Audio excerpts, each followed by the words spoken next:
আমি তখন আল খানসা হিফজখানায় পড়ি। বয়স 15 কিংবা 16 হবে। আমাদের হালাকায় এক মাঝবয়সী মহিলা ছিলেন, আফ্রিকান মহিলা। একদিন দোয়া কবুলের তালিম চলছিল। তখন সেই মহিলা কান্না করতে করতে বলেন, আমার মেয়ে অনেক জেদি।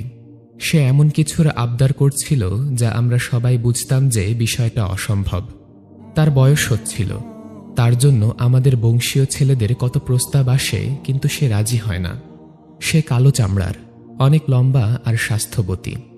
আমাদের গোত্রে এমন মেয়ে মানে অনেক সুন্দরী, কিন্তু এই আরবে তো কালো স্বাস্থ্যবতী মেয়েরা সুন্দরী না। আরবরা সাদা চামড়ার পাতলা ফিনফিনা মেয়ে পছন্দ করে। তো আমার মেয়ের ইচ্ছে সে আরবের সুন্দর ফর্সা চামড়ার একজন ছেলের বউ হবে। আমরা তাকে অনেক বকা দিতাম, বুঝাতাম যে এমন আশা করলে জীবনেও বিয়ে হবে না। মেয়ে বলতো, আমার বিয়ে কি তোমরা দিবা নাকি আমার আল্লাহ দিবেন?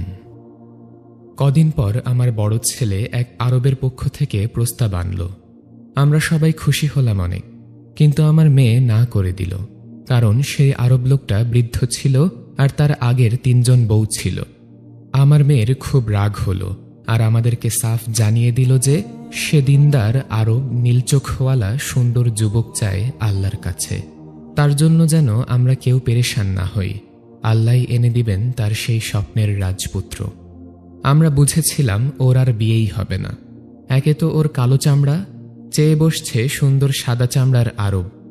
আমরা নিচু বংশীয় গরিব মানুষ, আর আরবরা সেই ধনী আর উঁচু বংশীয়। সব না হয় মানলাম, কিন্তু নীল চোখ, এ আবার কোন পাগলামি? আরবদের বেশি থেকে বেশি খয়েরি চোখের হয়, কালো আর খয়েরি। নীল তো ইংলিশদের হয়। আমাদের তখন মনে হচ্ছিল ও আসলে বিয়েই করতে চায় না, তাই এসব আবদার করে। একদিন ওকে অনেক বকা দিয়েছি, গায়েও হাত তুলেছি।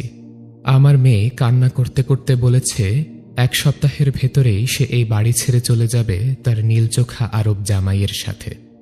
আমরা খুব রাগ করলাম, মেয়ে পাগল হয়ে গেছে, মেয়ে বেয়াদব হয়ে গেছে, এসব বলে ওকে অনেক বকা দিচ্ছিলাম। সেই 1 সপ্তাহ আমার মেয়ে অনেক কান্না করেছে জায়নামাজ বিছিয়ে। সারাক্ষণ সারা রাত সে কান্না করে করে তার রবের নিকট দোয়া করেছে। ঠিক 7 দিনের দিন তার জন্য এক নীল চোখওয়ালা সুদর্শন আরব যুবকের পক্ষ থেকে বিয়ের প্রস্তাব এসেছে। আমরা সবাই এত বেশি খুশি হয়েছিলাম, ভাষায় প্রকাশ করার মতো না। ওয়াল্লাহি, যদি মানুষকে সিজদা করা জায়েজ থাকতো, শিরক না হতো, তাহলে সেদিন আমরা সবাই আমার সেই আল্লাহওয়ালা মেয়েকে সিজদা করতাম। আমি অবাক হয়েছি আমার মেয়ের ইয়াকিন দেখে, ওর তাওয়াক্কুল দেখে, ওর দুয়ার ক্ষমতা দেখে। আমি বিয়ের দিন আমার মেয়েকে বলছিলাম কি বলে সে আল্লাহর কাছে দোয়া করত। মেয়ে বলল, আমি সারাদিন ইস্তিগফার করতাম আর সারা রাত আমার পছন্দ ব্যক্ত করে দোয়া করতাম। আর আমার ইয়াকিন ছিল আল্লাহর কাছে সবই সম্ভব। আজ 8-10 বছর আমার মেয়ে অনেক সুখেই সংসার করছে।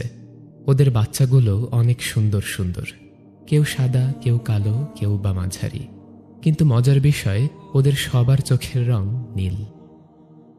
আমরা সবাই একটা ঘোরের মাঝে চলে গিয়েছিলাম ভদ্রমহিলার এই গল্প শুনে। মহিলা প্রচুর কান্না করতে করতে গল্প বলছিলেন, আর আমরা মারাত্মক রকমের ইমোশনাল হয়ে পড়েছিলাম। রাতের তাহাজ্জুদ আর ইস্তিগফারের কি ক্ষমতা, তা এই 2 সময়ে দোয়া না করে বোঝা যাবে না।